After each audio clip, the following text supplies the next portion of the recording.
Qu'on le mette au fond. Passe ton ballon. Salut les amis, salut tout le monde, c'est lundi, c'est Passe ton ballon. On est ensemble pour une heure d'émission. Merci d'être avec nous pour ce nouveau numéro de Passe ton ballon, votre rendez-vous foot et OM hebdomadaire. C'est la 35e de l'émission aujourd'hui, 35 comme le numéro que portait un gardien cher au cœur d'Amaïs Idriss, le Gigi Buffon de Constantine, j'ai nommé Rai Semboli. Je suis comme d'habitude entouré par mes fidèles acolytes, à commencer par notre technicien en chef, qui a déjà le couteau entre les dents en prévision du débat que l'on va avoir ce soir sur les joueurs en fin de contrat. Bonsoir Idriss. Bonsoir Mathieu, bonsoir à tous. Et oui, ça fait 6 ans que j'attends d'avoir ce débat en direct pour avoir l'avis des gens. En plus, t'as préparé le terrain, t'as fait un sondage sur Twitter, t'as aiguisé tes lames, là, c'est là t'es prêt. Je veux écouter l'avis des gens avant de finir le mien. Alors, vous n'hésitez pas à réagir à nos débats dans le chat, on lira vos réactions en direct. Avec nous également un adepte du contre-pied, puisqu'hier, pendant que tout le monde regardait le multiplex de la 37e journée de Liga, monsieur était devant un match de la JS Kabylie. Bonsoir Amar. Salut Mathieu, salut tout le monde. Non, je n'ai pas raté l'OM quand même, mais le match de la JS Kabylie était 2 heures avant. Non, le multiplex Liga. Le multiplex Liga espagnol. Ah, Liga. Ah oui, C'était en même non, temps, et tout le monde tweetait sur l'Atlético, le Real, Luis Suarez et tout. Toi, t'étais là, oh, mi-temps JS Kabylie. C'était très drôle. Donc, écoute, je préfère la Ligue Europa africaine qu'au faste de la Liga. Et enfin, toujours fidèle au poste, un homme qui trépigne d'impatience avant l'événement foot de cet été, qui va réunir des équipes de tous les horizons dans des ambiances bouillantes. Et oui, la H-Cup arrive très bientôt sur les terrains marseillais. Bonsoir Azir. Bonsoir. Quelle annonce extraordinaire. Essaye de vendre ça, Azir. Hein. La fierté de la H-Cup, des quartiers nord, de tous les quartiers populaires de Marseille. Très content d'être avec vous. Ouais. Si vous voulez tout savoir sur la H-Cup, suivez le compte. Déjà, ils ont créé leur compte Twitter. Hein, évidemment. Ça se professionnalise. Voilà, ça se professionnalise. Mais bon, si vous voulez vraiment tout savoir, il faut suivre Azir sur Twitter, on le rappelle. Ou alors, vous écoutez Passe ton ballon dans 2 semaines. Parce qu'on prépare l'arrivée d'un des organisateurs de la H-Cup. On ne sait pas si on fera une émission entière dessus ou s'il viendra passer une tête 20 minutes, une demi-heure. Mais ouais, on vous prépare un petit onglet H-Cup. Parce que, comme l'a dit Mathieu, c'est l'événement football de cet été. Voilà. Et non pas l'euro, bien sûr. Ah non, mais l'euro, on s'en fout. Ça fait 35 émissions qu'on dit que le foot nous fait chier. C'est pas pour en parler encore l'été. C'est bien la preuve, c'est que la semaine dernière, on a parlé de la Busserine contre qui déjà? Félix Piat. Voilà, c'est ça. C'est bien la preuve que cette émission est orientée. Passe ton ballon, c'est incroyable. Les amis, on va se plonger aujourd'hui dans le monde de la préparation physique et du coaching individualisé, un phénomène très en vogue dans le foot et notamment auprès des jeunes. Et pour en parler, on reçoit Florent Lacasse, ancien athlète et reconverti préparateur physique. Salut Florent. Bonsoir les gars. Merci Florent d'avoir accepté notre invitation et d'être parmi nous. Alors pour te présenter brièvement, tu as 40 ans, tu es de la région, hein, parce que tu nous disais hors antenne que tu as grandi près de Manosque. Et tu es un spécialiste du demi-fond, si je ne dis pas de bêtises, c'est ça, discipline à laquelle tu as participé notamment au JO d'Athènes en 2004. C'est ça. Donc je ne me trompe pas jusque-là, tout est bon. Non. Demi-fond, c'est vaste, ça englobe le 800 jusqu'au 10 000, donc je vais préciser 800 mètres. Donc voilà, donc c'est ça. Et on va évoquer avec toi ton métier de préparateur physique, puisque tu t'es reconverti dans cette voie-là. Et ce que tu apportes aux joueurs qui font appel à toi. Et puis en deuxième partie d'émission, les gars, on reviendra sur la victoire de l'OM hier face à Angers. L'OM qui a assuré sa place en Coupe d'Europe la saison prochaine. Mais avant ça, place à notre invité. Est-ce que Idriss, tu as préparé le jingle? Oui, il est prêt. Eh bien, vas-y, balance-le, s'il te plaît. Florent, on passe à toi, on commence avec toi. Donc merci encore d'être avec nous. Comme on en discutait hors antenne, on a voulu t'avoir avec nous dans l'émission parce que, comme on disait, c'est un sujet assez vaste et finalement dont on parle pas énormément. Le fait que les joueurs s'appuient de plus en plus sur des coachs personnels, des prépas physiques de plus en plus individualisés. Déjà, est-ce que tu peux nous décrire un petit peu ton travail? Depuis quand tu travailles dans ce domaine-là? Qu'est-ce qui t'y a poussé? Comment tu as songé à cette reconversion? Est-ce que tu peux nous parler un petit peu de tout ça? Moi, très simple. Donc, j'ai été athlète, mais avant d'être athlète, j'ai commencé par le football. C'est la meilleure école pour pour former un athlète d'ailleurs, parce que quand on est jeune et qu'on a envie que son équipe elle gagne, on fait des efforts, et forcément c'est des efforts qui sont fondateurs pour la suite, que ce soit pour le football ou pour l'athlétisme, notamment pour le demi-fond.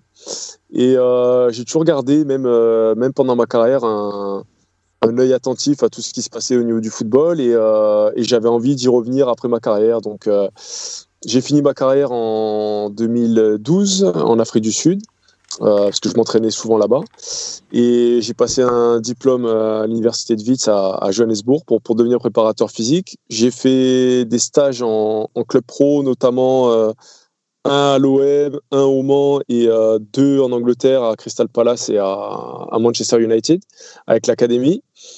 Et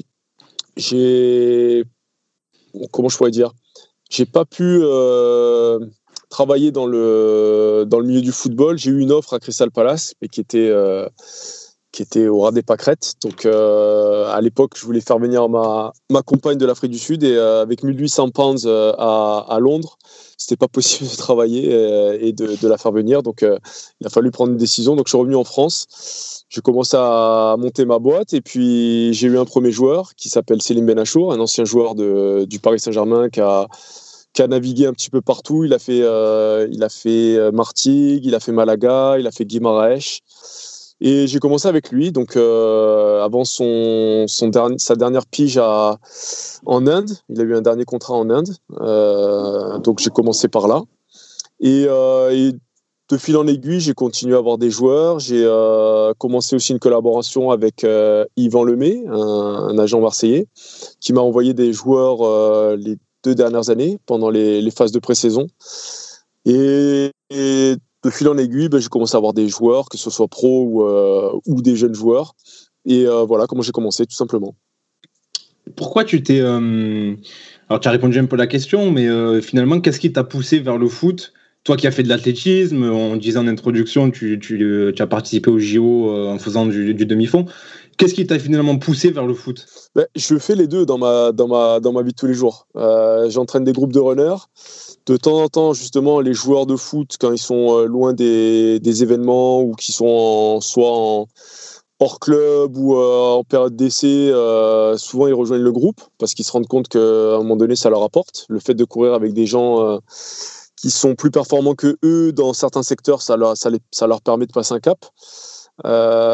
Et pourquoi le foot ? C'est quelque chose que j'ai toujours aimé, et je pense aussi que le niveau physique qui est requis pour jouer en Ligue 1 est encore loin de révéler sa plénitude. Je pense qu'il y a encore beaucoup de choses à expérimenter au niveau du football, notamment apprendre à courir, avoir la bonne gestuelle, savoir réduire sa foulée, savoir accélérer de manière longitudinale. Les joueurs savent le faire. De manière latérale, c'est leur spécificité, mais c'est encore mal fait.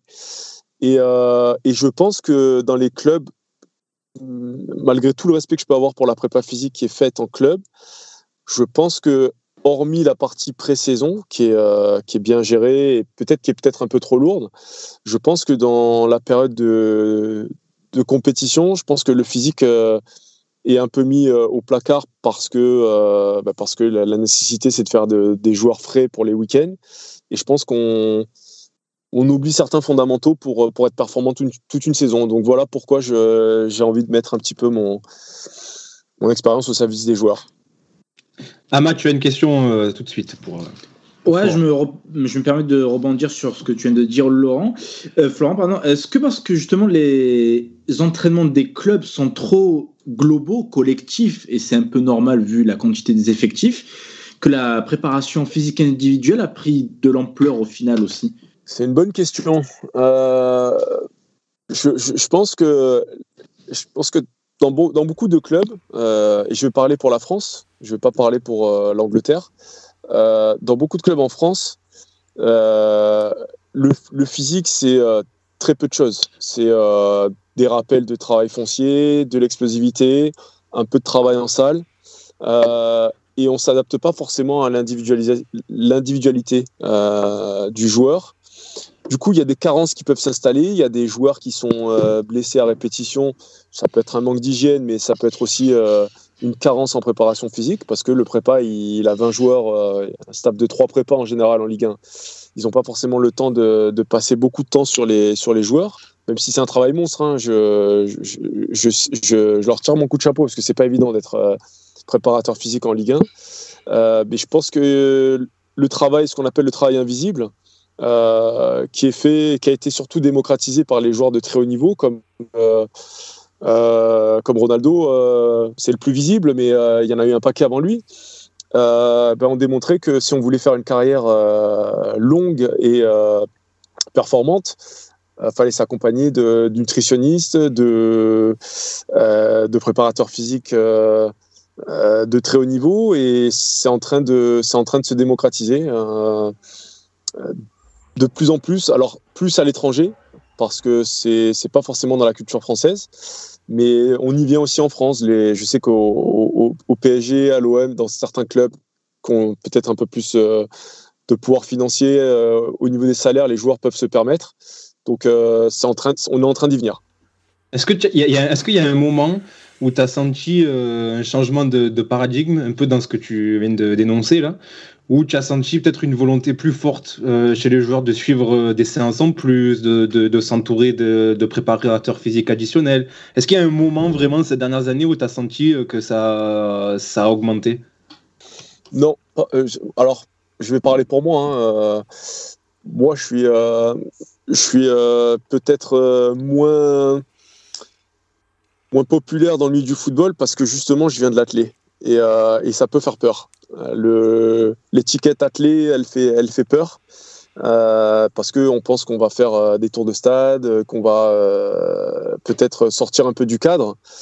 Donc c'est difficile de répondre à cette question. J'ai de plus en plus d'agents qui m'appellent pour être en rapport avec des joueurs. Je pense que dans les années à venir, je pense que j'aurai pas de manque au niveau du travail avec certains joueurs pros. Mais c'est pas non plus quelque chose qui est courant pour moi. J'ai pas ça tous les 4 matins. Ça, c'est clair. Azir, tu avais une question. En effet, justement, ton rapport avec les clubs professionnels, comment, et de manière générale, non, je sais c'est plus pour toi, mais de manière générale, comment les clubs professionnels, d'après les échos que tu as ou les relations que tu peux avoir, perçoivent, on va dire, le travail des préparateurs physiques qui sont hors club, justement, qui ne sont pas salariés des clubs professionnels? Comment est-ce que c'est mal perçu, est-ce que c'est mal vu de la part des clubs professionnels que des préparateurs physiques prennent en charge leurs joueurs sur des temps hors centre d'entraînement? Comment ça se passe? Je pense que c'est pas vu d'un bon œil, parce qu'il y a un plan d'entraînement qui est dirigé par le préparateur physique en chef, par l'entraîneur, et que quand on sort du cadre, si c'est de la fatigue inutile, c'est au détriment du joueur, c'est au détriment de l'équipe, et forcément on n'a pas la main mise sur un ensemble de paramètres. Donc forcément c'est pas forcément bien vu. Maintenant, je pense que c'est aussi de plus en plus intégré, et par rapport à certaines personnes que je connais dans le milieu, j'ai des amis qui sont prépa physiques, il y a de plus en plus de relations entre les clubs, les prépas intégrés, les prépas individuels, parce que justement les clubs ont compris que peut-être qu'il fallait aussi s'entourer de ces gens-là pour maximiser les performances des joueurs et obtenir une osmose entre ce qui se fait sur le terrain en club et ce qui se fait à l'extérieur. Donc je pense que ça va devenir... il y aura certainement plus de communication. Après, c'est difficile de répondre à cette question, parce que je pense que ça concerne pas... ça doit concerner peut-être 10-15% des joueurs pros en France, pas plus. Donc c'est pas encore, comme je disais tout à l'heure, c'est pas complètement démocratisé, et il y a encore de la communication à faire entre les prépas indiv et les clubs pros. Juste pour rebondir sur ce que tu dis que c'est pas encore démocratisé, que c'est peut-être encore mal vu, sans donner de nom de club, de joueurs, on s'en fout de ça à la limite, mais quels sont les griefs que les clubs pourraient avoir envers une personne comme toi? Est-ce que même des clients à toi, donc des joueurs, ont eu des coups de pression de la part des clubs après avoir sollicité tes services? Non, moi, j'ai pas ce problème parce que, encore une fois, j'ai peu de gens dans le milieu professionnel en saison. Je les ai en général hors saison. Donc, sur la pré-saison estivale ou sur la pré-saison ou sur l'interlude qu'on a l'hiver. Donc, à la rigueur, je peux pas poser problème à des clubs dans cette période-là, même si les joueurs ont forcément un programme à respecter. Mais j'ai déjà entendu, j'ai déjà eu des confrères qui ont eu ce problème-là, quoi. En gros, laisse le joueur et on est au courant de ce que tu fais et c'est pas terrible. Donc forcément le joueur est salarié, donc le club est en capacité d'exiger de la part du joueur qu'il soit entouré par la cellule sportive du club et pas par quelqu'un d'autre. Je peux comprendre aussi et je pense que c'est si j'étais prépa d'un club, forcément, si je devais discuter avec des prépas indiv, je pense que je sais pas que je serais craintif, c'est que j'essaierais de les réunir autour d'une table pour leur dire voilà, moi ce que j'attends de vous, si jamais vous devez avoir tel ou tel joueur pendant la prépa, j'orienterai la préparation en disant voilà, on ne veut pas alourdir le joueur, donc on va éviter de faire tout ce qui est muscu lourde. Dans cette phase de préparation, nous on est sur un cycle de force maximale et d'explosivité, donc on va éviter telle et telle chose. Voilà, c'est ce qu'il faudrait faire. C'est ce qu'il faudrait faire. Oui, pour éviter qu'il y ait les méthodes, enfin en tout cas ce que tu fais travailler à ton joueur, pour éviter que ça rentre en conflit finalement avec ce que fait le préparateur physique du club, quoi. Exactement. C'est un risque aussi peut-être, je sais pas comment tu le perçois toi, mais c'est un risque qui peut exister, de peut-être cramer un joueur ou d'annuler quelque part ce qu'il a fait en club. Ouais, je pense honnêtement que la plupart des prépas qui sont qui font de la prépa indiv, en général, ils se focalisent sur beaucoup de choses qui sont indispensables pour le joueur, c'est-à-dire du renforcement musculaire en spécifique, du gainage, des choses légères, du stretching, pour combler un petit peu les manques. Des fois, il y a des tests isocinétiques pour savoir à un moment donné les déficiences entre jambe droite, jambe gauche, ischio droit, ischio gauche, des choses qui vont être au service du joueur. Donc, de manière générale, franchement, je pense que la plupart des mecs en indiv, ils font du bon boulot. Et je pense que c'est complémentaire. Honnêtement, je ne pense pas qu'il y ait un travail qui soit contre-productif par rapport à ce que font les prépas en club. Oui, parce que finalement, tes collègues et toi-même, j'imagine, parce qu'il y a peut-être une image un peu biaisée d'un œil extérieur, parce les gens vont avoir peut-être tendance à vous opposer à ce que font les prépas physiques du club, mais en fait, j'ai l'impression que dans ton discours, que ce que vous demandez, limite, c'est vous demandez qu'à bosser en collaboration avec les prépas physiques des clubs, finalement. Pour moi, c'est travailler en toute intelligence, c'est ça. Il faut pour que un préparateur physique individuel puisse faire du bon boulot, il faut qu'il puisse avoir le plan d'entraînement. Moi, pour faire du bon boulot, il faudrait que je puisse globalement avoir tout ce qui a été fait c'est quasi impossible, hein, même si je peux l'avoir par le joueur. Mais il faudrait que je puisse savoir globalement ce qui va se passer sur la pré-saison avec Sampaoli. Et je pense pas l'avoir, parce que c'est quelque chose qui est bien gardé, même si ça se rapproche de ce qu'a fait Bielsa. C'est un petit peu les mêmes trames d'entraînement. C'est beaucoup d'intensité, beaucoup de volume. Donc moi, dans ma philosophie, je pars pour préparer le joueur pour qu'il puisse faire face à une prépa volumineuse. Si on arrive et qu'on a fait que de l'intensité, je sais que le petit il pourra pas tenir la pré-saison, il explosera en vol. Par contre, si on aborde la chose de manière différente, en se disant ok, j'ai une vague idée de ce qui va se passer dans sa prépa, on peut conditionner le joueur physiquement avant d'attaquer la pré-saison pour qu'ils soient en capacité de digérer ce qui va se passer sur les 3, les 4, les 5 prochaines semaines. On a notre ami Pom Pom dans le chat qui pose une excellente question et elle s'adresse à toi, Idriss. Il te demande, est-ce que Idriss, tu es un préparateur physique perso ou est-ce que ton physique d'athlète est totalement inné?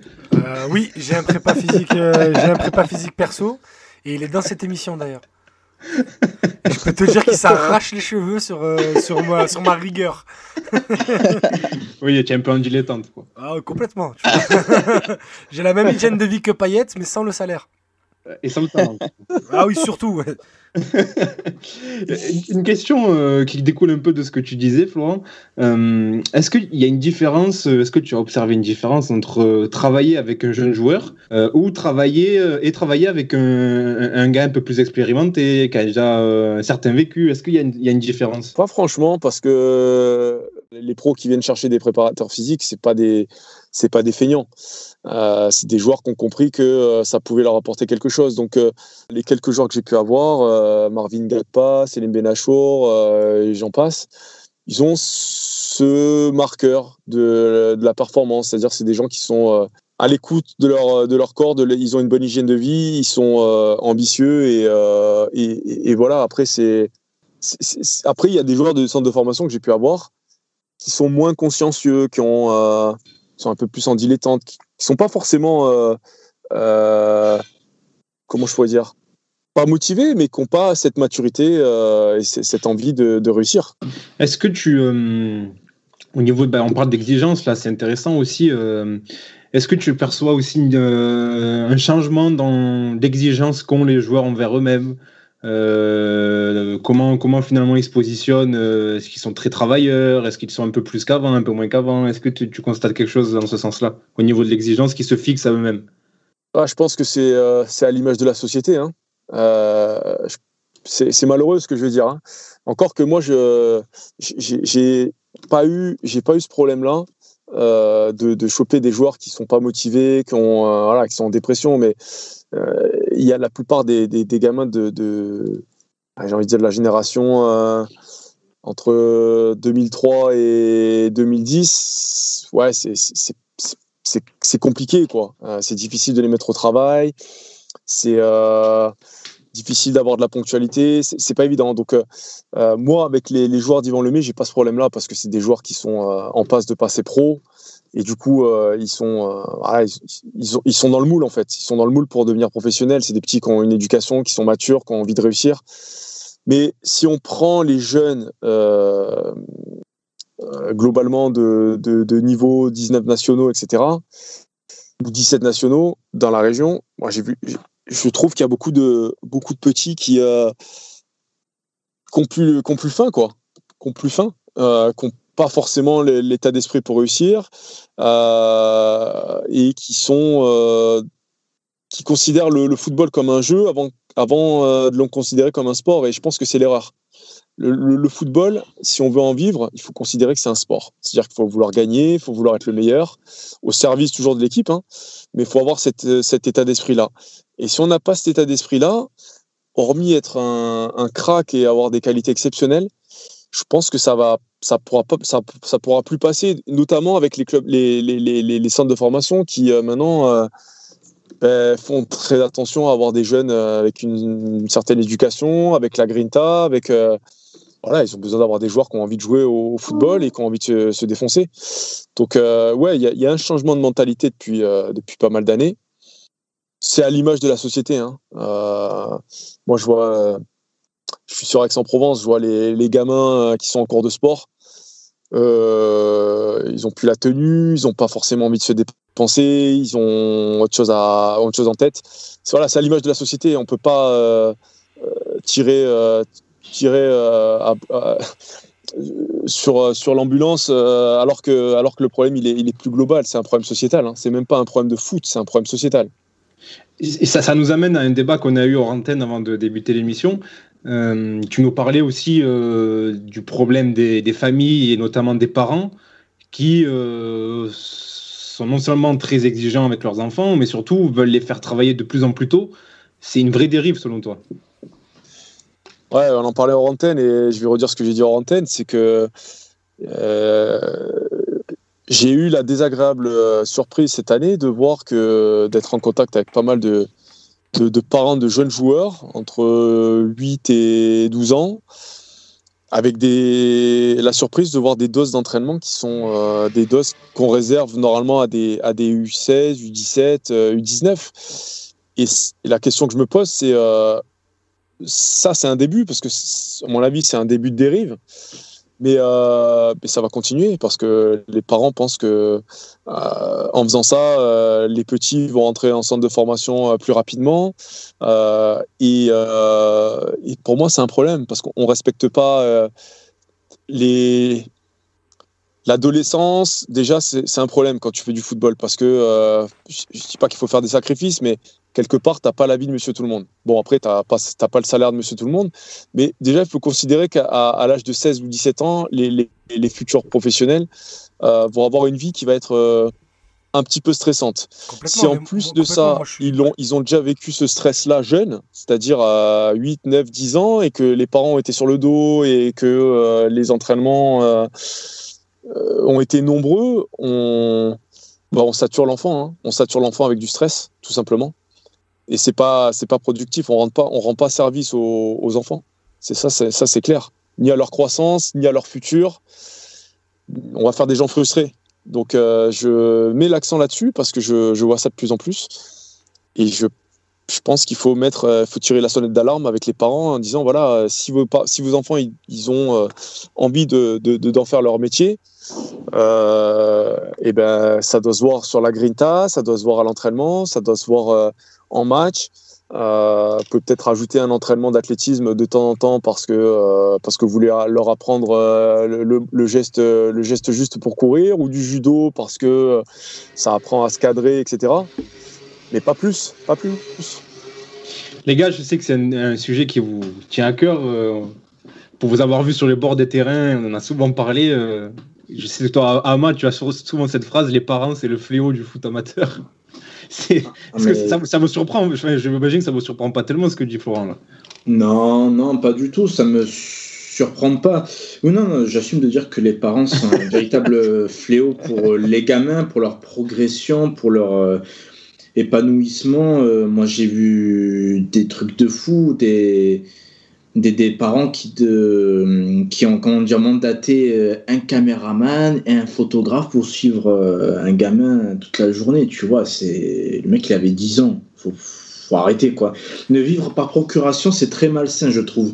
Et je suis pas sûr que ça contribue au bien-être du petit. Est-ce que tu parles d'un enfant qui vient de Signal Olympique de Marseille? On ne dira pas de nom dans cette émission. D'accord. Pour les enfants. Non, mais j'ai pas demandé de nom, j'ai demandé une indication. L'intro de mémoire. Les gars, vas-y. Ça t'est arrivé de refuser des jeunes par rapport à ça, par rapport à la pression des parents, où tu sentais que la famille vraiment insistait, mais que c'était pas forcément pour le bien du petit, pour son épanouissement, pour sa progression, et que c'était plus par procuration, justement, pour reprendre le terme employé par Amaïs? Je refuse pas des joueurs, par contre, des fois ça m'arrive de pas rappeler les parents. Donc en gros, ça veut dire ce que ça veut dire, mais je fais attention à ça, parce que déjà j'ai pas envie d'avoir cette étiquette là de dire c'est trop dur avec Florent parce que il les prend petits, il les flingue. Donc déjà je fais gaffe à mon image. Et puis en fait, tout se sait dans ce petit milieu-là. Quand quelqu'un fait par exemple une séance avec moi et que derrière je sais qu'il est parti refaire une séance avec quelqu'un d'autre, je le sais. Et c'est pour ça que j'encourage pas les parents à revenir me voir, parce que pour moi c'est catastrophique. Et je le comprends pas. Moi j'ai un gamin qui a 3 ans et demi, donc il s'entraîne une fois avec moi. Il s'entraîne, c'est un grand mot. J'ai haussé les yeux d'un coup. Ouais. Non, il fait de la coordination, il fait des choses, de temps en temps il fait un peu des tours de stade, mais bon, il s'entraîne peut-être plus dur que la moyenne parce qu'il a des capacités au-delà de la moyenne. Mais il fait son entraînement le mercredi après-midi au football. Et encore, c'est un entraînement, c'est plus de la garderie. Et pas plus. Est-ce que tu veux... Est-ce que tu veux dire que les parents qui veulent faire leur projet Mbappé à eux, comme Azir le dit si bien à chaque fois, est-ce que ces parents-là sont à proscrire? C'est très bien ce que vous me dites là. C'est une très bonne réflexion. Vous savez, Mbappé, quand il a commencé, parce que je connais un petit peu son histoire, Mbappé, il a commencé le foot à 6 ans, donc normal, et il a fait du judo en parallèle à ça. Puis il a fait un peu d'athlé, et il s'entraînait pas beaucoup. C'est pas un gamin jusqu'à l'âge de 10-12 ans qui a eu des doses d'entraînement importantes. Donc il a appris à se cadrer avec le judo, il a appris à courir avec l'athlétisme, puis il a appris à s'amuser avec le football. Et je pense que c'est un très bon modèle d'éducation parce que il n'a pas bafoué l'école, ses doses d'entraînement elles étaient adaptées à son jeune âge. Et du coup, maintenant, il arrive à pleine maturité et je pense qu'il va encore avoir une marge de progression. Et du coup, je pense que c'est un vrai modèle. C'est-à-dire que si les gens pensent qu'un Mbappé à 10 ans ou à 12 ans, il s'entraînait beaucoup, et ben, ils se mettent le doigt dans l'œil. Je pense qu'ils sont côté de la plaque. C'est un petit qui a vécu une jeunesse comme la plupart des gamins de notre âge à l'époque. Et qui a progressé petit à petit avec forcément des qualités peut-être au-dessus de la moyenne, mais des sports qui étaient très complémentaires au football. Le judo, je pense que si je peux mettre mon fils, je le mettrai, parce que ça apprend à canaliser son énergie.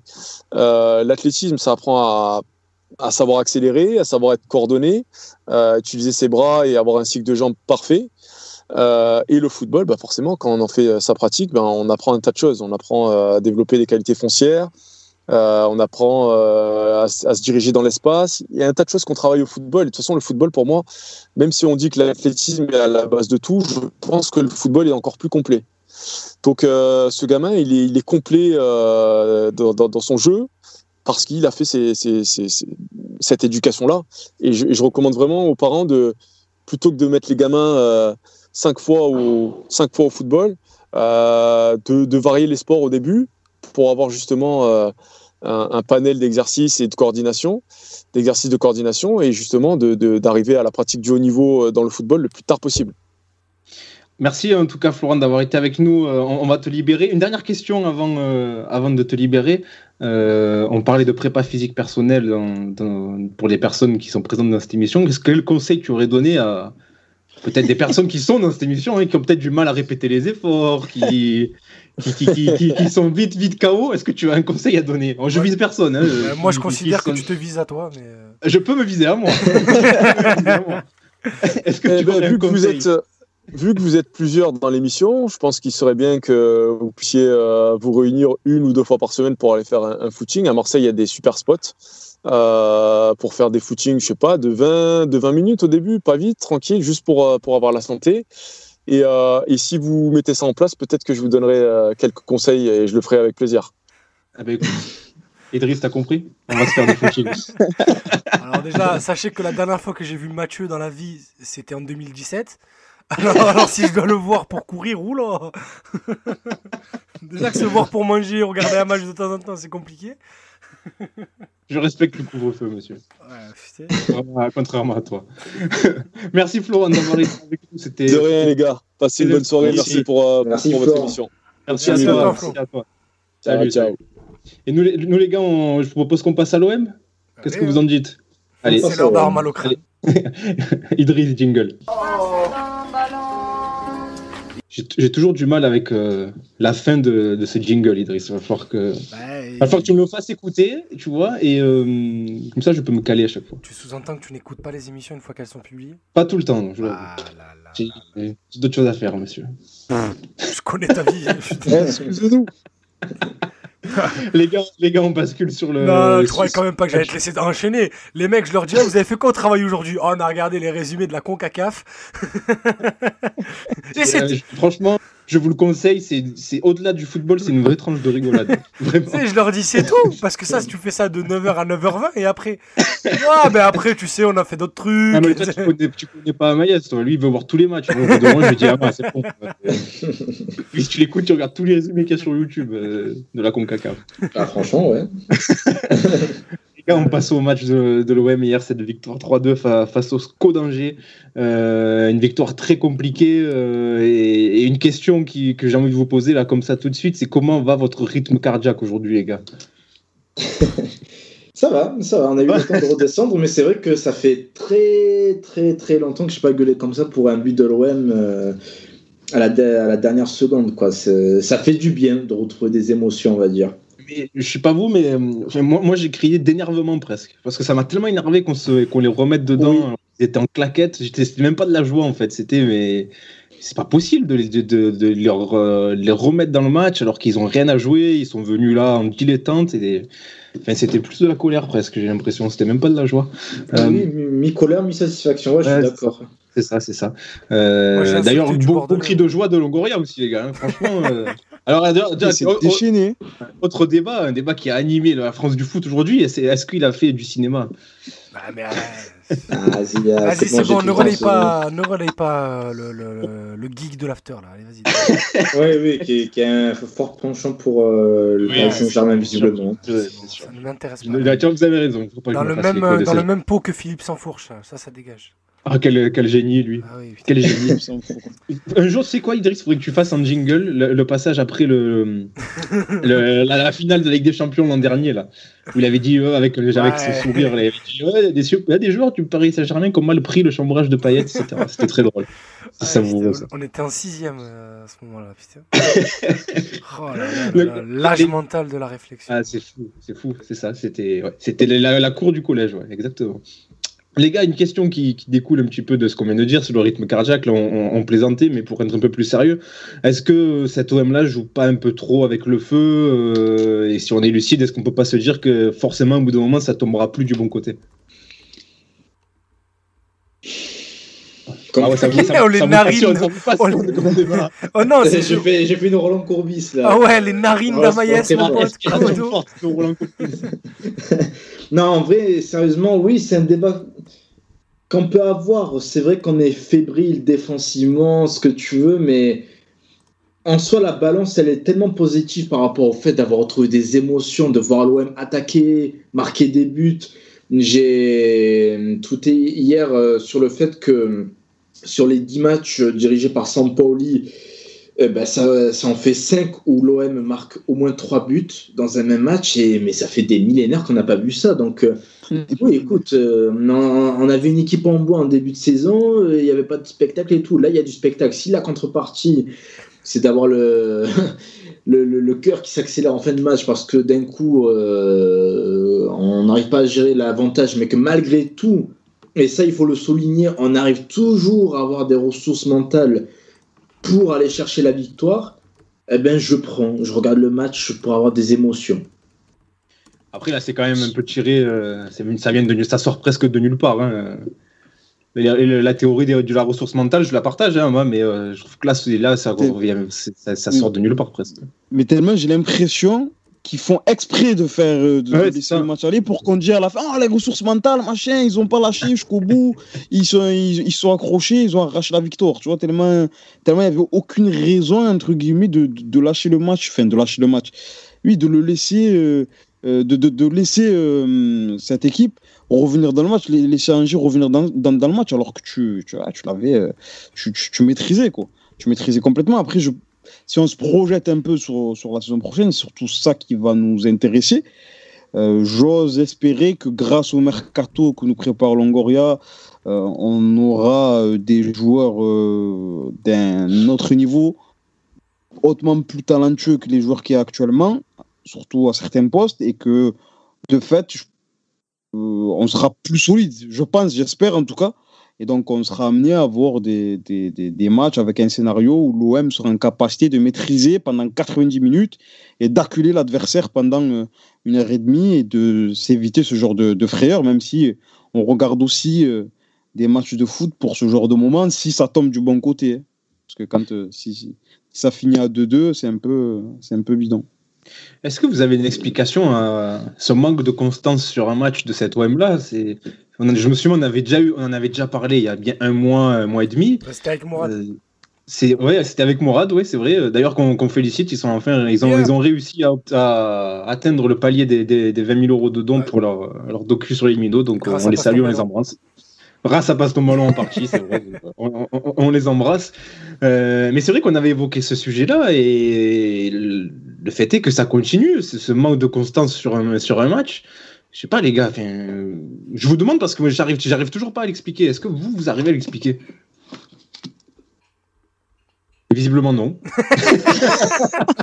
Je voulais laisser parler Azir. Non. Et moi, je voulais te laisser parler à toi. Bah écoute, je sais pas. Hein. Moi, j'ai envie de dire, j'ai tellement pas envie de réfléchir que j'ai envie de dire qu'ils sont pas bons.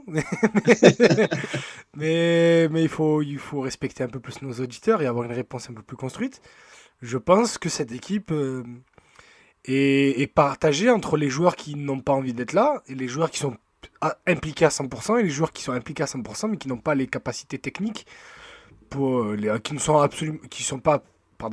pas au niveau pour un niveau d'exigence pareil. C'est que Sampaoli, par rapport à son système de jeu, demande à tous les joueurs d'être à 100% de leur capacité mentale et physique et technique tout au long des 90 minutes, que ce soit contre Angers, Leicester, Paris ou L'Oréal, peu importe l'adversaire. Et tu as la moitié de l'effectif qui ne sera pas là l'année prochaine. On rappelle l'exceptionnel match de Florian Thauvin hier. Voilà. Tu commences déjà à envoyer des petits coups là. Oui, bah écoute. À mettre aussi avec Douye Saleh Tatsar, qu'on a beaucoup défendu, qu'on appréciait beaucoup dans cette émission, qui nous a lâché honteusement tout au long de la deuxième partie de saison. Moi, quand j'ai vu. Pas autant que Michael Cuisance. Je vous rappelle qu'on a déroulé le tapis rouge dans cette émission et. Il a piétiné ce tapis rouge, il a pissé dessus. Michael Cuisance, alors, il nous a insulté. Je sais pas si comme moi vous êtes un féru hebdomadaire des minutes de René, mais il a une haine envers Michael Cuisance, c'est à mourir de rire. Attends, tu sais quoi, je l'ai regardé, 5 minutes, je l'ai regardé cet après-midi, j'ai explosé de rire. Et il a parlé de Sakai, il a dit Sakai, il va partir en Chine, je sais pas où là. J'ai hurlé. Bref, vas-y, j'aime René. Mais en gros, voilà, il y a un problème d'implication. Moi, je n'arrive pas à comprendre que même si la technique ne suit pas, en fait, il y a trop de problèmes de communication dans cette équipe. Trop de joueurs qui fuient dans les interespaces, et t'as pas de public, donc t'as pas l'excuse dont on peut pas s'entendre, c'est difficile. Il y a juste un problème de communication. Je suis content d'avoir vu le 4-2-3-1 par contre, avec un Luis Enrique un peu plus haut, un peu plus entreprenant. Ça laisse présager que du bon pour la saison prochaine s'il commence à être en jambes dès maintenant. À voir. Moi j'ai bien aimé aussi Rongier, je sais pas ce que vous en avez pensé. On va parler des joueurs dans. Oui voilà, bon bref, avant que dans quelques minutes. Voilà, je lâche la parole, mais voilà, pour moi c'est plus un problème. Je pense que cet effectif n'est pas assez impliqué, je pense qu'il y a trop de joueurs qui s'en foutent, qui prennent un peu cette fin de saison par-dessus la cuisse ou le genou de Solène Précieux. Et voilà, comment expliquer cet OM à deux visages. Pour conclure avant de passer aux joueurs, pour conclure sur ce match-là, la Coupe d'Europe est acquise, les gars. 5e place quasiment assurée. Donc, à part si on perd 8-0 à Metz, bon, je pense pas que ça arrivera, donc on devrait être en Ligue Europa. Faire une émission sur l'OM et dire je sais pas si ça arrivera. Oui, c'est vrai, c'est vrai. Mais bon, allez, on va dire qu'on est à 95% en Ligue Europa. Est-ce que c'est pas un peu inespéré, les gars, finalement, au vu de la saison? Non, j'ai envie de te dire non. On avait de quoi aller chercher plus haut. Complètement. Je pense. Au final, sur le papier, quand tu regardes en arrière et par quoi le club est passé tout au long de la saison, on trouve ça normal de ne pas avoir été dans la course avec des champions, mais tu aurais au moins dû être à 7 ou 8 points du 5e déjà. Enfin, du 6e, pardon, déjà. En gros, tu devrais pas attendre la 38e journée pour valider ta présence en Europa League. Non, mais je dis ça parce qu'on a l'impression d'une saison assez cauchemardesque et au final, tu te dis, on va finir 5e. Quoi. Et surtout, quand tu vois le parcours du RC Lens, je pensais qu'ils allaient tenir. Ouais, je suis d'accord avec toi. Je pensais qu'ils allaient tenir beaucoup plus longtemps et finalement, ça prouve. Je trouve ça fou que l'OM soit réussi à accrocher cette 5e place après la période très compliquée qu'a connue le club. Moi, je suis pas d'accord. C'est dingue. Surtout que le RC Lens m'a flingué mon côté match hier, donc... Tu aurais dû arrêter de jouer ce soir où tu es passé à côté d'un énorme gain pour un vieux match portugais là. Non, mais là, voilà mon truc propagande, arrêtez les côtés matchs. Oui, je suis d'accord avec Azir. Non, mais vous avez raison, mais je me suis laissé engrainer par un ami notaire à nous. Avec qui on a regardé les stats et on a regardé un peu comme ça pour les cotes pour le multiplex et je me suis laissé engrainer. Et je vous laisse deviner, 6 sur 7, il n'y a que Lens qui m'a fait rentrer dedans. Je pouvais pas deviner que Bordeaux allait gagner. Désolé. 3-0 en plus. Ouais, en plus, bah oui. Deviner, ouais. En plus avec le but de Zerkan, donc bon. Les gars, on passe à l'évaluation des joueurs. Est-ce que vous avez un phénomène à retirer de ce match? C'est compliqué. Il y a un joueur qui a même triplé quand même. Ouais, allez-y. Oui. Alors, hormis Milik, on va en parler juste après, mais hormis la facilité Milik, qui vous souhaitez mettre en avant?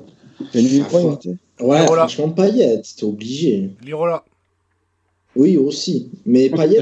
On n'a jamais eu autant de noms différents, c'est une première dans l'histoire de l'émission. Là, c'est fou. Non, Payet, j'ai envie de le mettre en avant parce que quand il est comme ça, c'est un joueur de classe continentale au moins. C'est dingue. La passe, la passe à une touche qui lance parfaitement Milik. C'est trop. Même le langage du corps, il est en harmonie complète avec le ballon tout au long du match. Tu sens qu'il est ami avec le ballon comme ça. Et tu sens qu'il a envie de jouer en plus, cet enfoiré à la 37e journée. Mais c'est ça. C'est ça qui me rend ouf. Donc j'ai même pas envie de le féliciter, de lui dire que t'as été le meilleur. T'as envie de lui dire tu fais chier quoi. Oui, mais parce qu'on l'aime, même si franchement il n'y a pas un joueur dans cette saison qui a mangé plus que lui. Il a mangé beaucoup. Figurativement et il y avait un double sens dans ma phrase, je l'ai même pas remarqué. Mais non, il a mangé plus que Villas-Boas, il a mangé plus que Thauvin dans cette émission. Mais parce que on sait de quoi il est capable et le match d'hier, il est incroyable ce match hier. Il est fou. C'est un joueur incroyable Payet, c'est pour ça qu'on est en droit d'être plus exigeant avec lui. J'ai entendu du Lirola aussi. Je sais pas qui a dit c'est moi. Ah ouais, tu viens de parler, c'est ça qui est con. Mais vas-y, explique-nous Lirola rapidement. Mais il est rapide, il fait des appels, voilà. Voilà, c'est excellent. Il centre bien. Il centre bien, il a mis avec le ballon. C'est 15 étages au-dessus de Sakai. Moi j'ai 4 saisons de Sakai, donc là t'as un latéral qui sait faire un contrôle, une passe, un centre. Vous savez, moi je suis aux anges. Dans ma tête, j'ai Sergio Ramos 2007 là. Ce que j'aime trop dans sa qualité de centre, c'est qu'il varie en fait. C'est pas tout le temps, il trouve tout le temps la bonne zone, il fait tout le temps le bon geste. Il y a des joueurs qui vont peut-être enchaîner des arrières latéraux qui vont enchaîner les centres, mais ça va être toujours, on va dire, le même type de centre. Mais lui, il va te centrer en retrait, il va centrer en pleine course, il va centrer sans éliminer forcément l'adversaire, son vis-à-vis. Il va contourner l'adversaire en liftant le ballon. C'est un vrai bon latéral. Ça va être vraiment pas mal, j'espère en tout cas, la saison prochaine. Oui, c'est. Excuse-moi, Azir.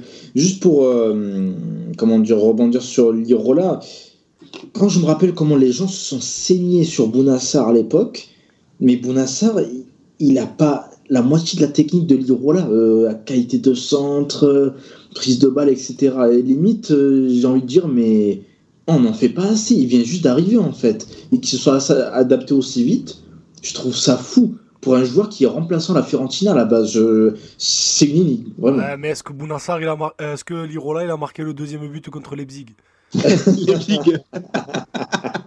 Parce que cette imitation, tu peux me la faire comme 2030, je rigolerai à chaque fois. Parce que alors, il faut en parler avec nos auditeurs. C'est une private joke avec Matt. C'est qu'on a l'impression que pour tous les fans de Fred Antonucci, que tous les vieux provençaux, les vieux darons provençaux du sud de la France n'arrivent pas à dire Leipzig. Là, tu sais c'est quoi? C'est comme je me rappelle quand la technique. Non, quand l'OM ils étaient en Ligue des Champions dans le même groupe que Beşiktaş là. Mon père il n'arrivait pas à le dire, il disait Bekistas. Mais ça a l'air simple quand même Leipzig, Leipzig. Ou alors t'as la technique. Pour dire la technique, pourquoi vous n'arrivez pas à le prononcer? Et avec Mathieu, ça fait 3 ans que je dis Leipzig. Et ça fait 3 ans que je rigole. Et je rigolerai encore pendant longtemps.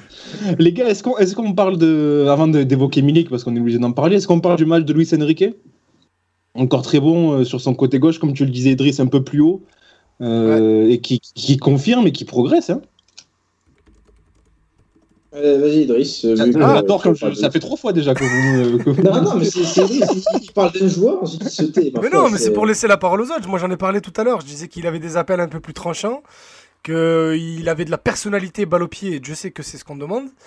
Et voilà, que je suis très hypé par sa saison prochaine, parce que ça a l'air d'être un joueur qui travaille beaucoup. Au-delà de ce qu'on voit sur ses réseaux sociaux, on voit sur le terrain qu'il progresse sur certains aspects, encore heureux d'ailleurs, avec un coach qui a l'air un peu plus sérieux et un peu plus attentionné. Voilà, c'était pour la cartouche Villas-Boas.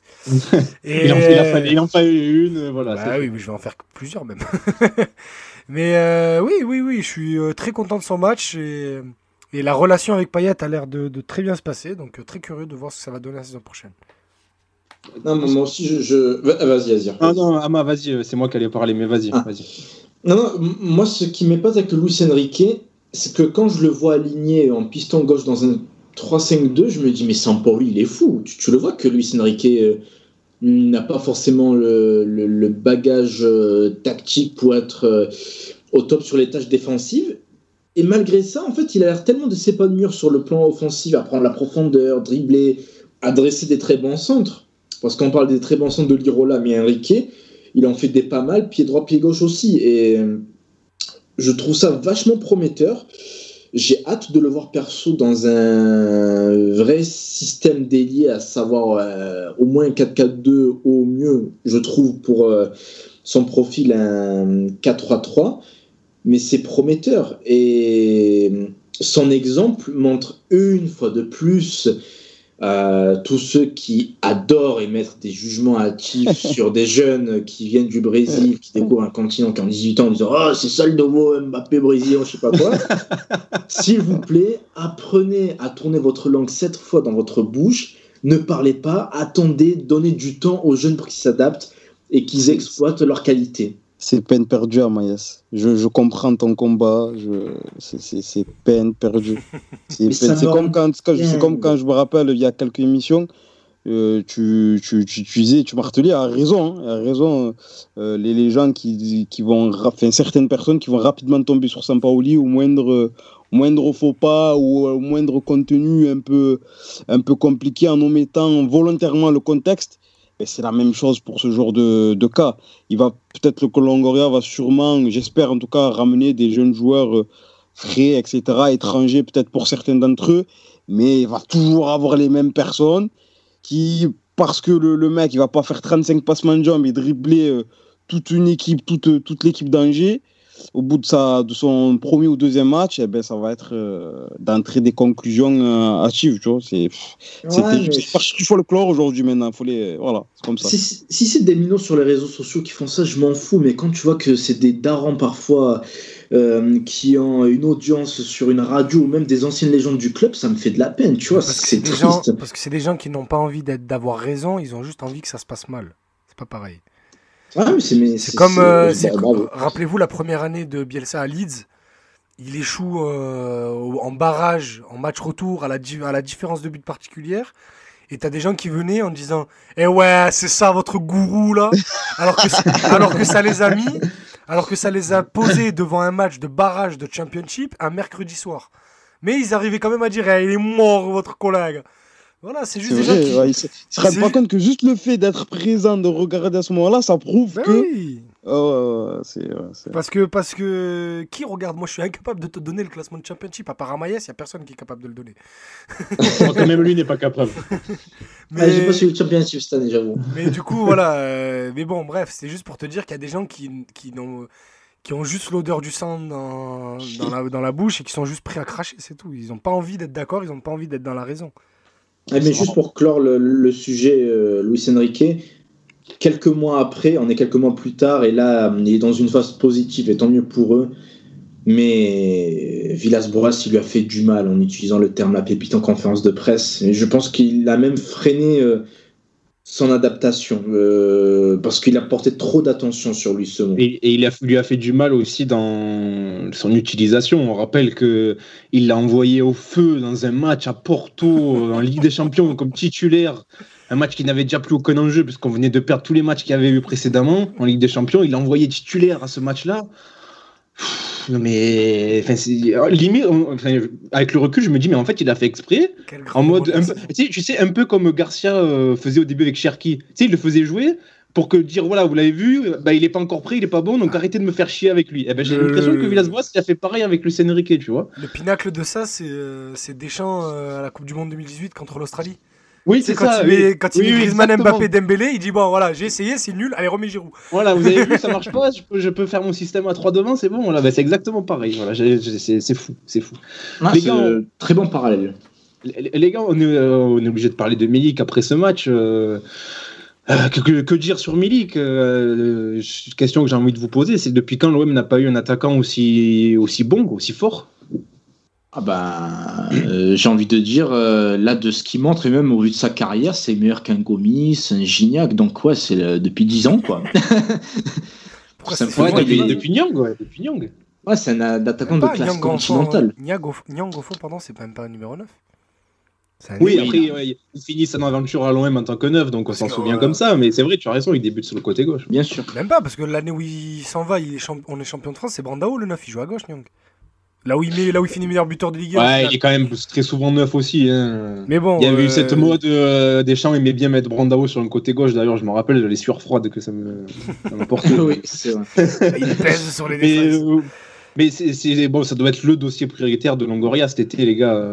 Garder Milik. Est-ce que c'est possible après? Mathieu, je prends la parole.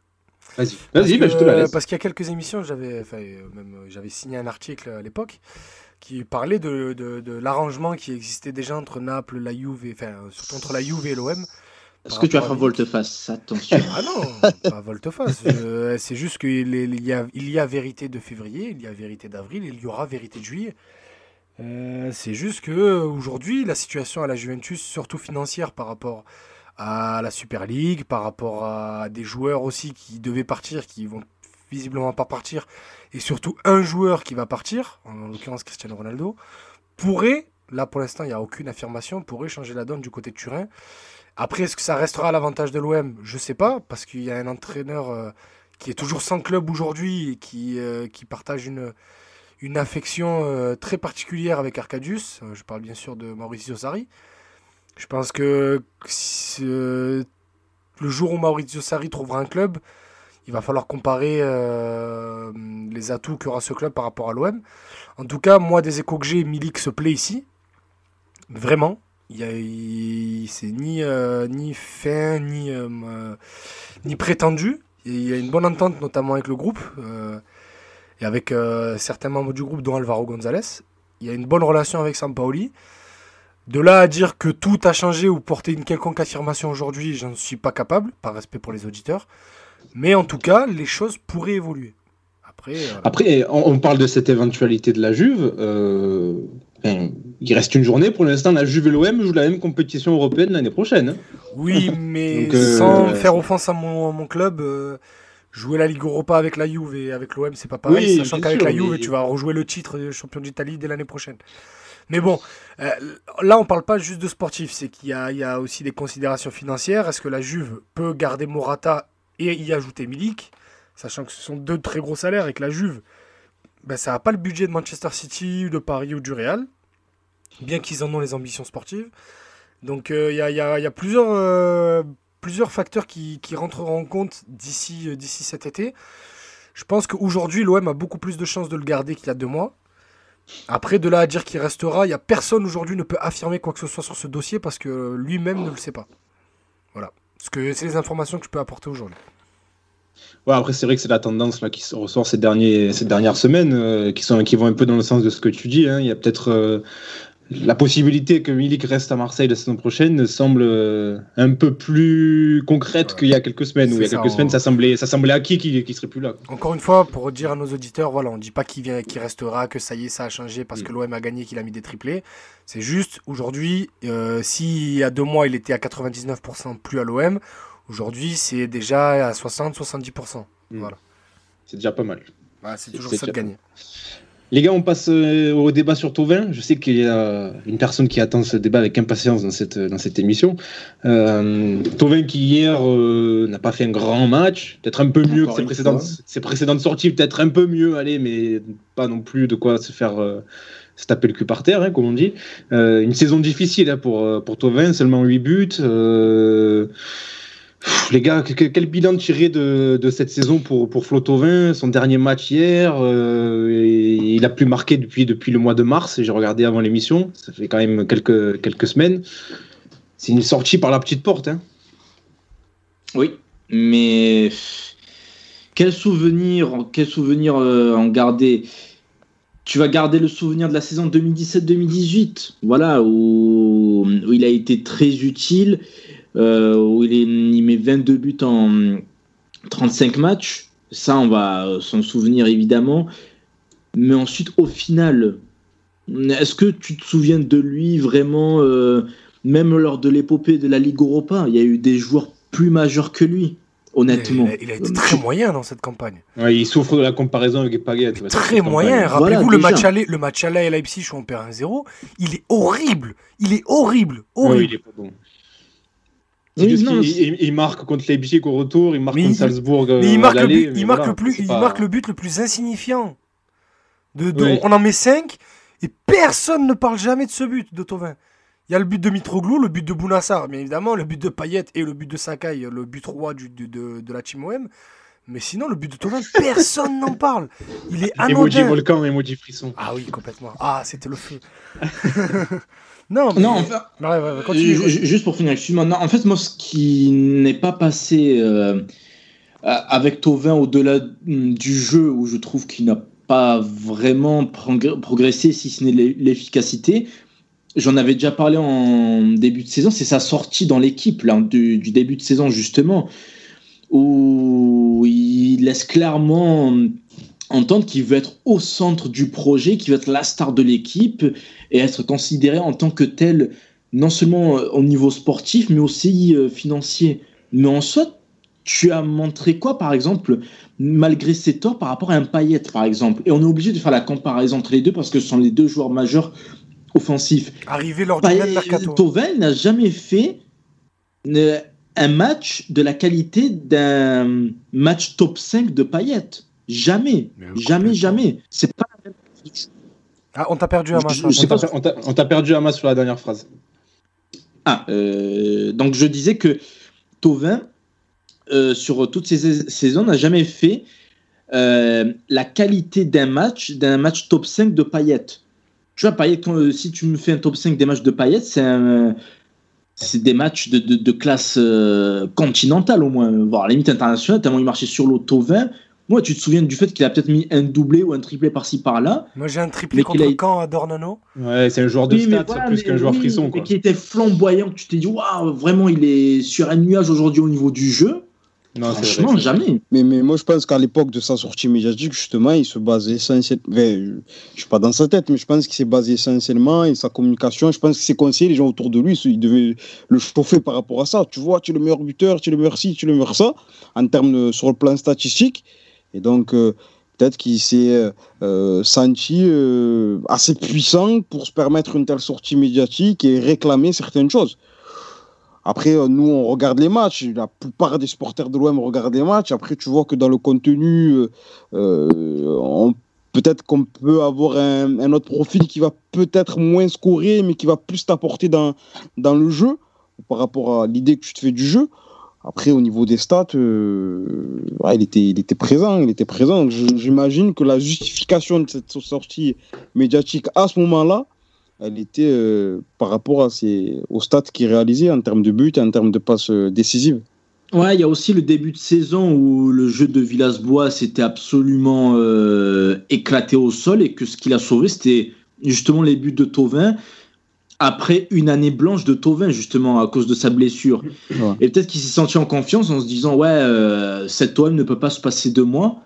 Mais le fait est que si, en fait, tout simplement. Et en plus, on arrive au bout d'une histoire. Il a besoin de voir autre chose. Il a lui-même dit. Voilà. Il a lui-même dit hier en conférence de presse qu'il avait besoin de voir autre chose et que il a dit aussi qu'il préférait quitter l'OM parce qu'il ne se voyait pas à 100%, etc.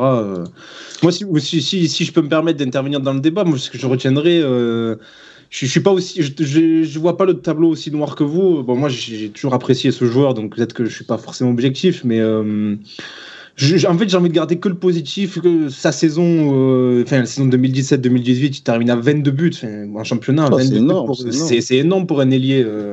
La saison d'avant, il fait une saison double-double 2017-2018. Oui, c'est ça. Il fait 22 buts, 11 passes décisives, je crois. Oui, c'est magnifique. C'est des stats de très haut niveau pour un ailier. La saison d'avant, une saison un petit peu bizarre, où rappelez-vous, il y a la vente en cours de saison. Mais il a été le meilleur joueur de cette saison-là. Il a fini, c'est ça. Je suis complètement d'accord, moi. Il marque 15 buts. Et la dernière saison de Garcia, où là, on ne se souvient pas des 3/4 des matchs parce que c'était horrible, il finit quand même à 16 buts. Le problème, c'est que là, ça rejoint ce que vous disiez, c'est qu'on parle que de stats.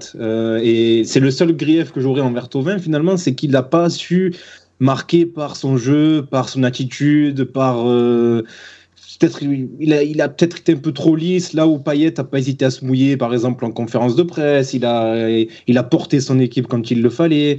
Thauvin, je m'en souviendrai parce qu'il nous a sorti de bourbiers parfois en mettant des doublés dans des stades pourris, dans des matchs en bois. Je me souviendrai de ça, je me souviendrai de ses buts aussi contre Paris, contre Lyon, contre Monaco. Il a quand même mis des buts dans des matchs importants. Ouais, on perd. Mais voilà, j'en garderai que le bon, mais je suis d'accord avec ce que disait Ama aussi, c'est le moment de se séparer, quoi. Oui, le problème, c'est que pour moi, le moment, il était il y a 2 ans, 3 ans. Pour moi, Thauvin, il fallait profiter de la Coupe du Monde. Et en plus, vous le savez, parce qu'on en parlait déjà à l'époque. Quand il fait cette saison-là, 2017-2018, où il est excellent, qu'il se fait éteindre par toute l'Europe sur son côté droit, et il fallait s'en débarrasser à ce moment-là. Après, c'est le problème de l'OM et surtout de la direction à l'époque qui en voulait. Est-ce qu'il y a vraiment eu des offres à l'époque? C'est ça aussi. Il y en avait, mais elles n'étaient pas à la hauteur de la direction. C'est ce que j'allais dire, c'est que la direction on a fait pour eux un joueur à 50 millions, 60 millions, ce qui n'était pas le cas. Oui, c'est ce que Thauvin d'ailleurs a déploré dans son interview de l'équipe d'ailleurs. Oui, c'est ce que de toute façon à l'époque il y avait des offres. Il y avait des offres qui tournaient autour des 25-30 millions. Je sais en tout cas de sources sûres qu'il y en avait une qui atteignait les 35, mais qui n'a jamais eu de réponse de la part de l'OM, qui surcotait un peu trop son joueur. Et le problème, c'est que voilà, aujourd'hui, tu te retrouves 3 ans plus tard, que le joueur s'en va gratuitement. Mais on est là, en plus, dans ces 3 saisons-là, il y en a une où il est blessé complètement, et 2 où il est pas bon. Donc voilà. Après, je pense pas que ce soit sa faute, qu'il y ait mis un certain train particulier. Je pense juste que l'histoire était terminée, qu'on l'a laissé prolonger. Aujourd'hui, Thauvin, il est arrivé en 2013. Il est parti seulement 6 mois à Newcastle. Il a quand même eu le temps d'être élu la pire recrue de l'histoire du club. Et Dieu sait qu'à Newcastle, il y en a eu. Et il est revenu. Il fait cette fin de saison un peu bizarre avec Mitchell. On n'ira pas dire qu'il a servi à grand-chose parce que c'était une saison où l'OM a grandement été sauvé par le meilleur gardien de l'histoire du club, Steve Mandanda. Un attaquant qui reste aujourd'hui jugé un peu sous-coté par ses propres supporters, Michy Batshuayi, qui finit quand même une saison avec 18 buts, avec comme passeur décisif Kabela, Yenkoudou et Barada. Donc voilà, aujourd'hui, Thauvin, qui se rappelle, à part ce but face à Rennes dans une défaite 5-2, où le simple fait de « Oh, j'ai failli me prendre une bouteille », franchement, aujourd'hui, voilà, c'est juste ça. Moi, ce qui me reste de Thauvin, j'ai envie de garder le positif, comme dit Mathieu, de ces matchs bourbiers, de ce match à domicile face à Nantes, alors qu'on se bat pour le podium en 2017-2018, où on est absolument horrible. On perd 1-0 face à Nantes et il égalise à la dernière seconde. Il y en a eu beaucoup des matchs comme ça. Et bien sûr que je ne les oublierai pas, mais il y a beaucoup de choses qui me restent en travers. Sa petite déclaration après Lyon où il y a un quart d'heure de cinéma, de bagarre générale dans les vestiaires entre Marcelo et Rami, et derrière il va en conférence de presse dire ils le paieront. Ils n'ont rien payé du tout parce que Lyon était en Ligue des Champions. Ils ont même eu le temps de faire une demi-finale de Ligue des Champions et que nous on y allait pour en faire 5 défaites en 6 matchs. Il y a plein de petites phrases comme ça. On a joué la finale dans le stade d'eau là. Ouais, mais il y a plein de petites phrases comme ça, tu sais, où je me dis il a toujours pas compris où il a mis les pieds. Puis aussi en passant de l'autre côté de la barrière, en devenant journaliste, en traînant un peu plus, en mettant un peu plus mon nez dans les vestiaires du club, j'ai appris beaucoup de choses sur ce qui s'est passé, entre lui et certains joueurs. Vas-y, de toute façon, on peut citer des noms, on s'en fout. Maintenant, il y a prescription. Avec Zinedine Machache, il y a eu plusieurs soucis. Et pour le coup, même si son CV parle pas pour lui, Zinedine Machache dans cette histoire, je suis complètement de son côté. Bref, il y a eu aussi beaucoup de problèmes avec Isaac Viadji. Il y a eu aussi des griefs, notamment là on l'a vu cette année avec Payet. Il y a eu son petit copinage, t'es pas mon copain, je te passe pas le ballon. Il y a eu des conneries comme ça avec certains joueurs. Voilà quoi, c'est un joueur qui a voulu aussi à un moment donné jouer un peu peut-être pas au caïd, mais qui a voulu se prendre pour un peu plus costaud qu'il ne l'est, que ce soit mentalement ou de par son aura. Voilà, moi aujourd'hui je regrette qu'il soit resté 7 ans. Parce que ça a été 3 années de trop. Si ça s'était arrêté en 2018, on aurait vraiment gardé que le positif. Maintenant, franchement, aujourd'hui, j'ai envie de dire qu'il a perdu son temps et nous aussi, quoi. Est-ce que vous, pour conclure sur ce débat, est-ce que vous lui en voulez de partir libre? Azir, on t'a pas entendu depuis un petit moment. Est-ce que tu en veux? Tu en veux plus au club? Après, c'est toujours délicat de parler de ce genre de choses quand tu n'as pas tous les tenants et les aboutissants, mais je suis toujours déçu quand un joueur quitte le club alors qu'il a une petite valeur marchande, où il a quelque chose à ramener au club et qui quitte le club de cette manière-là. Après, voilà, c'est toujours pareil, on ne connaît pas tous les tenants, peut-être qu'il a quelque chose contre les dirigeants, peut-être il veut absolument prendre sa prime à la signature parce qu'il a tel ou tel projet au Mexique, peu importe, voilà. Mais quoi que ce soit Ayou, auparavant, Flamini, il y a très longtemps maintenant, ou Gignac, ce genre de départ-là, ça me dérange toujours. Moi. Ça me dérange toujours, voilà, de ne pas rendre au club une petite somme. Comme l'a fait par exemple Maxime Lopez, qui prolonge, qui fait en sorte que le club reçoive quelque chose. Samir Nasri à l'époque, où il prolonge juste avant de partir à Arsenal, pour que le club puisse avoir une indemnité, pour recevoir une indemnité de transfert. Valbona. Donc de ce point de vue-là, ça me déçoit un peu. Après, globalement, concernant Thauvin, voilà, c'est pas un joueur que je porte forcément dans mon cœur par rapport à son style de jeu. Je vous dirais, après, personnellement, je le connais pas, mais par rapport à ce qu'il propose sur le terrain, ma sensibilité footballistique ne va pas forcément vers ce type de joueur-là. Même si, il faut le dire, et tu l'as très bien dit, Mathieu, qu'il a fait des bonnes choses à l'OM, qu'il a mis des buts, qu'il a offert des passes décisives, qu'au niveau statistique, c'est plutôt pas mal. Il a sorti l'OM de plusieurs bourbiers. Et ça, il ne faut pas l'oublier. Je pense que même si on vit une période de l'Olympique de Marseille ces dernières saisons qui sont assez compliquées, il y a très peu de moments où on était en extase. Ça reste, qu'on le veuille ou non, un joueur offensif majeur de cette dernière saison à l'OM. Donc on est obligé de le prendre en compte, même si c'est pas forcément un joueur qu'on apprécie plus que ça. Et donc je comprends que certains, notamment des jeunes supporters de l'OM, puissent avoir un amour particulier pour Thauvin, surtout quand tu sais pas forcément ce qui se passe en coulisses et tout. Ça, c'est des choses que des gens comme Idriss connaissent, tu vois. Donc le petit twitto ou le petit supporter de l'OM, il ne connaît pas forcément, il voit ce qu'il voit sur le terrain et il apprécie les buts de Thauvin, donc je le comprends. Après moi, personnellement, voilà, comme vous l'avez dit, on arrive au bout d'une histoire. C'est dommage que ça se finisse un peu comme ça. Peut-être qu'il aurait mérité un autre départ par rapport à ce qu'il a un peu apporté à l'OM. Je suis pas d'accord avec toi là. Pour le coup, moi, il a le départ qu'il mérite, par la petite porte et gratuit comme ça, allez hop. Franchement, t'es dur quand même. Pour moi, non. Bah, par rapport à cette dernière saison, il a la sortie qu'il mérite. Franchement. Pour le coup, cette dernière saison, la saison dernière, il est blessé. J'ai envie de croire que c'est pas trop sa faute non plus, quoi. Non, mais je dis, sauf qu'il y en a une avant quand même. C'est pas comme s'il était blessé en pleine pique. Est-ce que finalement cette saison-là qu'on est en train de vivre, c'est pas peut-être sa seule saison ratée à l'OM? Mais non, il y a il y a la première. Les 3 dernières qu'il fait avant. Mais la saison Bielsa, pour moi, sur le plan individuel, la saison Bielsa, elle est ratée. Ah oui, je suis d'accord avec toi. La première. La première, je suis pas d'accord, elle est pas ratée. Elle est pas ratée parce qu'il vient d'arriver. Il y a 2 mois qui sont excellents, notamment contre Sochaux, il marque beaucoup, contre Nantes aussi. Et puis après, il y a toute l'année civile 2014. Après, il a été aussi emporté par le collectif. Toute l'année civile 2014, elle pue. Derrière, il y a la saison Bielsa, elle pue. Il s'en va à Newcastle, il est nommé pire recrue de l'histoire du club devant des mecs. Hein. Il revient en janvier, il passe 6 mois. On s'en fout, je veux dire, ça concerne pas l'OM. Non, mais bon, quand il revient en janvier sous Mitchell, il passe 6 mois. En fait, le truc, c'est qu'à chaque fois, on le trouve des circonstances atténuantes. On dit toujours, ouais, mais il est pas aidé par le collectif, ouais, mais c'est toute l'équipe qui a plongé. Ouais, mais lui, il est censé être un joueur majeur de ce collectif-là. Il est censé le porter un peu vers le haut, ce collectif-là. Donc là, pour moi, il a complètement la sortie qu'il mérite. À la fin d'une saison décevante, pourri même, individuellement quelconque, et il va partir quelconque. Voilà. Je te trouve très dur. Mais comme je t'ai dit, s'il était parti en 2018, on aurait dit ouais, bah écoute, voilà, c'est bon, c'est bien, il est parti, et peu importe ce qui se passe ailleurs, et voilà, tant mieux. Là, aujourd'hui, il y a eu 3 ans de rien. 3 ans de gris, 3 ans de salade non assaisonnée. Donc, qu'est-ce que tu veux faire, mon pote? Vas-y, va-t'en si tu veux, on s'en fout. Personne ne le retient aujourd'hui, Thauvin. À part les jeunes filles à la sortie de la commanderie, il n'y a personne qui le retient, Thauvin. Personne. Ça aussi, tu vois. Mais c'est pas méchant. Mais c'est pas méchant ce que je veux dire.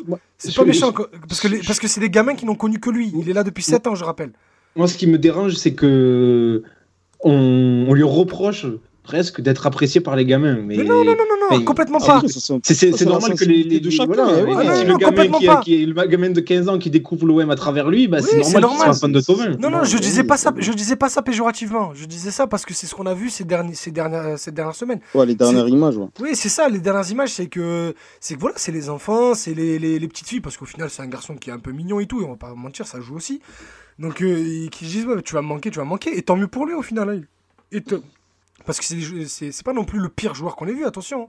Je parle simplement par rapport au statut du joueur et ce qu'il a apporté par rapport à l'argent qu'il touchait, l'investissement qui a été donné et l'importance qu'on lui a donnée dans l'équipe.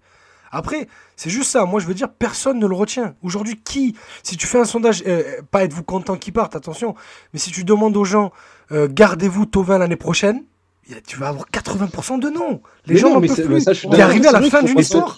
T'es arrivé à la fin d'une histoire. Mais c'est ce que je te dis, t'es arrivé à la fin d'une histoire, personne ne le retient. Au revoir. Mais tu peux arriver à la fin d'une histoire et avoir une sortie un peu à la hauteur de ce que tu as fait pour le club. Parce que là, mais qu'est-ce qu'a fait le club pour lui aussi? Bah, il a eu un très gros contrat. Il a eu un très gros contrat. Il a joué la Ligue des Champions à 19 ans en 2013 en venant à l'OM très jeune. Il a été sorti, encore une fois, je reviens sur cette histoire de Newcastle, il a été sorti de la merde, il n'y a pas d'autre façon de le dire. Après, derrière lui, il a essayé de changer la narrative en disant j'ai baissé mon salaire pour revenir et tout. Il jouait au bout de 2 mois, il jouait avec la réserve à Newcastle. Donc oui, c'est l'OM qui lui a permis de revenir en France, de jouer la Coupe du Monde derrière, d'avoir un rôle important dans une équipe de Ligue 2, d'avoir un rôle important dans une équipe de Ligue 1. Parce que on va comparer. Hein. Aujourd'hui, Thauvin, est-ce qu'il serait resté 7 ans à Lyon ou à Monaco? Bah, je sais pas, je suis pas devin, hein. C'est possible. Moi, regarde Maxwell Cornet, ça fait 5 ans qu'il est à Lyon. Oui, mais parce que Maxwell Cornet, il a un rôle qui est infime là-bas. Il a un rôle très minime. Aujourd'hui, regardez, il serait pas resté aussi longtemps dans un autre club. Aujourd'hui, il a eu la tranquillité, entre guillemets, la sécurité de l'emploi, voilà. Parce que l'OM n'a recruté personne à son poste depuis 5 ans. Il reste si longtemps à l'OM parce que c'est un mariage de raison qui est normal entre un joueur qui ne pourra pas viser bien plus haut et un club comme l'OM qui, au vu de ses finances, ne pourra pas avoir mieux qu'un mec qui te marque au moins 15-20 buts par saison. C'est pour ça qu'il est resté si longtemps, c'est parce que les deux ils trouvaient leur compte. Moi je suis d'accord avec toi, je te dis juste, mais je dis pas que c'est bien ou mal, je dis juste que c'est le cas. Donc du coup, il y a pas d'amour, et en fait il y a personne qui a pris le dessus sur l'autre dans cette histoire.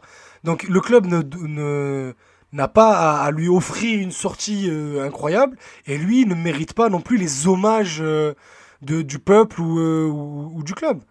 Il a la sortie qu'il mérite, pour moi. Je ne dis pas qu'il mérite la sortie du siècle, comme on le fera par exemple pour Mandanda dans 1 ou 2 ans. Encore. Mais je trouve que c'est dommage qu'il parte comme ça, dans un match, dans un stade vide. C'est tellement la sortie rêvée pour moi.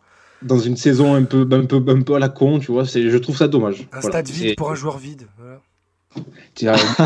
Tu vois, c'est de la haine. C'est de l'indifférence complètement. En plus, je l'aime bien, moi, au fond. C'est juste que je m'en fous complet, en fait. On t'a coupé pendant cette... Là, il a eu 3 t-shirts. Il a eu 3 t-shirts qui faisaient Flow 26 dans le virage chute. C'est bon, allez. Merci. Mort, il a terminé par dire je l'aime bien. C'est le moment le plus extraordinaire de. Mais je te jure que c'est vrai en plus. Je l'aime bien. C'est juste que voilà, c'est tout. Ciao. Tu veux partir? Tu veux t'en aller gratuitement.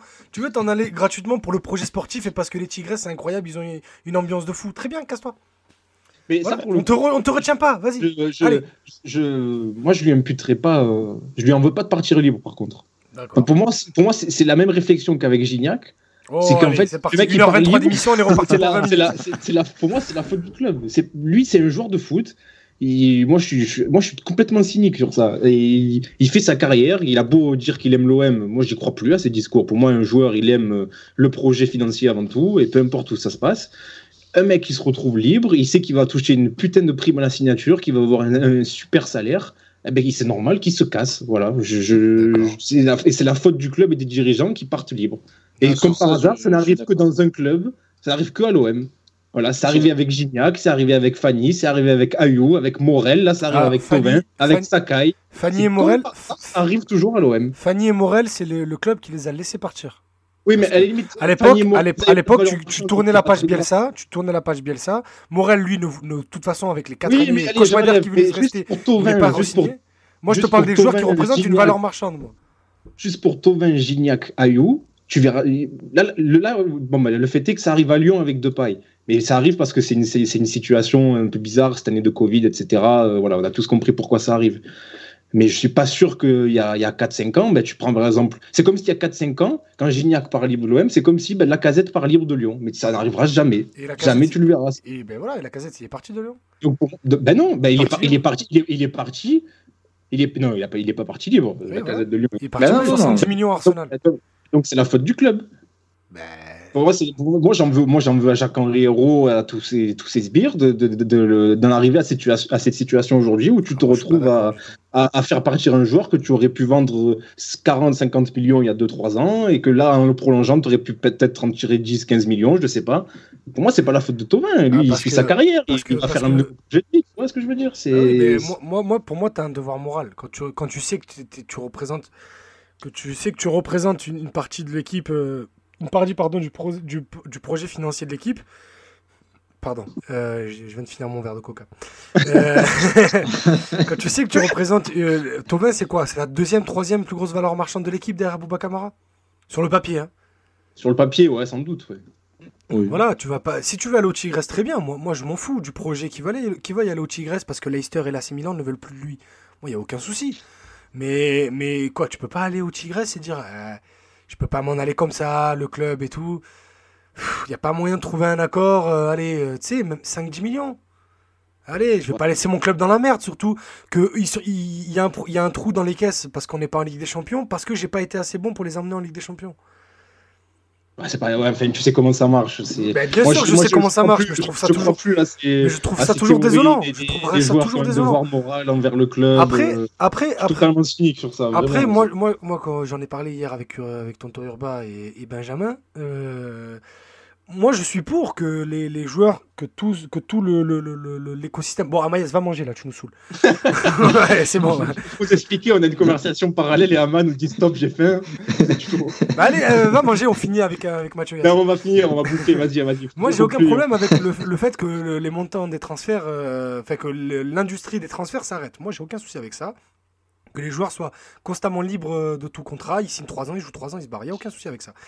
Mais par contre, du moment où l'économie du transfert fait partie du projet du club, et à l'OM encore plus en ces temps compliqués, #VentOM,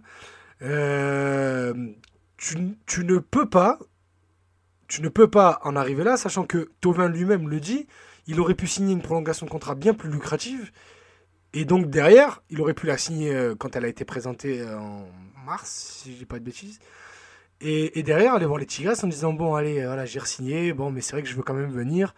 Je sais pas, il y a toujours façon de s'entendre. Il y a toujours moyen de s'entendre. Je suis pas sûr, mais écoute, on sera pas d'accord de toute façon sur ce débat. Et tu vois, c'est le exact. On aurait pu changer Thauvin et mettre Gignac à la place, on aurait exactement le même débat. Beaucoup plus véhément sur Gignac. Oui, parce on va pas se lancer sur ça. Parce que pour Thauvin, il va faire une crise. Là, parce que par exemple, tu vois, pour Thauvin, on est arrivé à la fin d'une histoire. Gignac. Et il repart en plus. Et on respecte les gens quand même, on explique pourquoi. Je dis Thauvin, on est arrivé à la fin d'une histoire. Gignac, il était en plein dedans et il a décidé de la stopper en plein milieu. Mais bon, bref.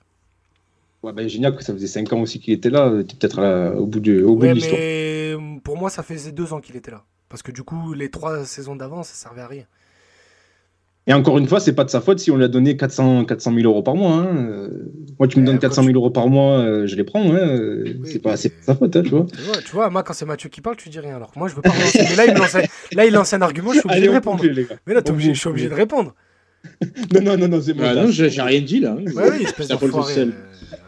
Allez, on aurait pu résumer ce débat. Tout ça, c'est la faute du mec de Gannet qui a jeté une bouteille sur Thauvin. Exactement. C'était à Jean Boime, c'est pas lui, tout ça. C'était à cause de lui et tout ça.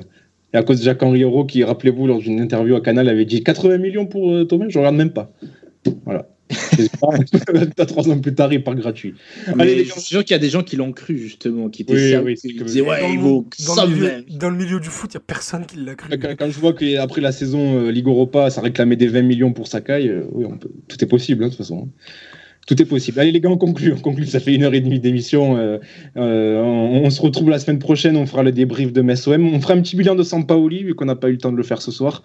Et on parlera Mercato. On n'a pas eu le temps non plus ce soir. On était plongé dans ce débat sur Thauvin. On parlera de tout ça la semaine prochaine, avec peut-être un invité, peut-être pas. On verra bien. Le temps nous le dira. L'invité ne répond plus à mes messages. Voilà, donc c'est pour ça. Ça va être compliqué. on vous verrez bien. Voilà. Allez, salut les gars et bonne semaine tout le monde. À plus. Oh.